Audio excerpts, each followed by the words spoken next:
Next up, we have Sue, who apparently is very angry, but she's going to tell us why. Thank you. Ready? Absolutely. Hey! My name is Soo Choi, and I'm Chief Commercial Officer at Dora. And I have one of those voices that sound angry when I'm actually not. Or maybe I am. Let me tell you my story.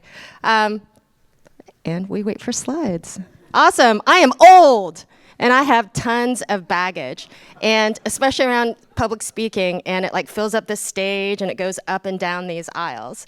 I am so old. When I started in tech, there was no cellular, nationwide cellular network. The hot phone was the Motorola StarTAC. Come on, give me some love. Yeah. So to text my name, I had to press 777-666-666. Oh. But roaming was real. And Uber didn't exist, Airbnb didn't exist, and TripAdvisor didn't exist. Maybe Uber might not exist anymore. But so, woo. So what happens is that you sort of have to, back then you had to figure out if your taxi driver actually knew where he was going. Your hotel, you just prayed it didn't have bed bugs and it was in a low crime area. And traveling wasn't safe at all. I got into a taxi at the airport, and the taxi driver decided that I needed to meet his mom and started driving away from the city. And so I had to jump out of the cab and walk to a payphone and call 911. And so I became super anxious when I had to travel. And I started passing out my travel itineraries like it was candy. Like, here, you want this, you want this. And then I found out other women also did that. So we started watching each other. And we also made client lists, which clients were nice, which ones were nice but grabby, and which ones under no circumstances were you allowed to be alone with them. And way back when conferences were safe, there was no code of conduct, go DevOpsDays, PDX. And so what would happen is that I would go to a conference organizer and tell him about a specific harassment incident, and the thing that he did was he just looked at me sheepishly and handed me 2 free tickets to the breakfast buffet so I can eat my feelings. And so you avoid conference hotels due to the fact that I sat next to someone at a keynote and said hello, and he decided to follow me up to my room, and it didn't end well for him. And you just become exhausted, right?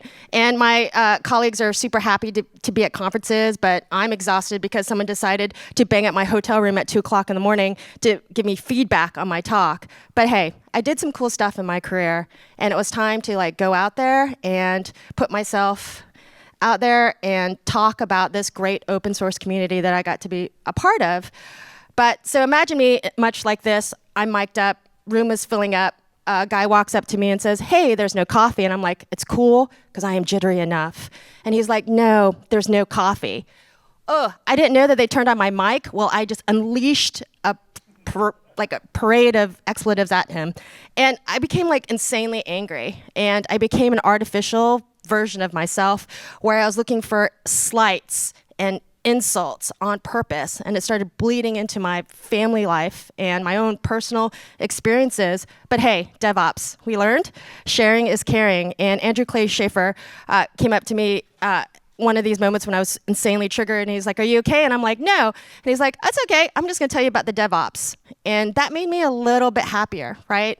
That act of kindness and the shared experience of talking about the magical incantations we have to do to make our networking devices work, it brings a bit of positivity. And hey, I'm a complex human, you are complex. We can't be happy all the time, but instead of being frustrated and exhausted and angry, maybe there is some positive interactions.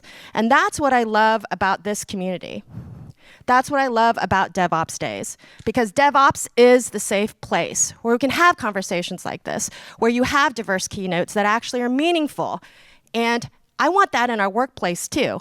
And people talk to me all the time of wow, diversity, it's insanely complex, it's hard, we don't know where to start. So I'd like to talk about constructs.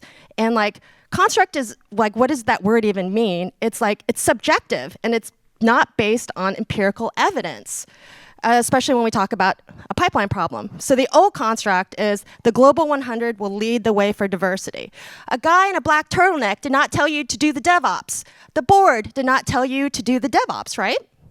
What happened? We came on this on our own. So I'd like to introduce a new construct, for DevOps, and that is, as local communities, we are going to invent new ideas for diversity and inclusion, and the globals will learn from us. Again.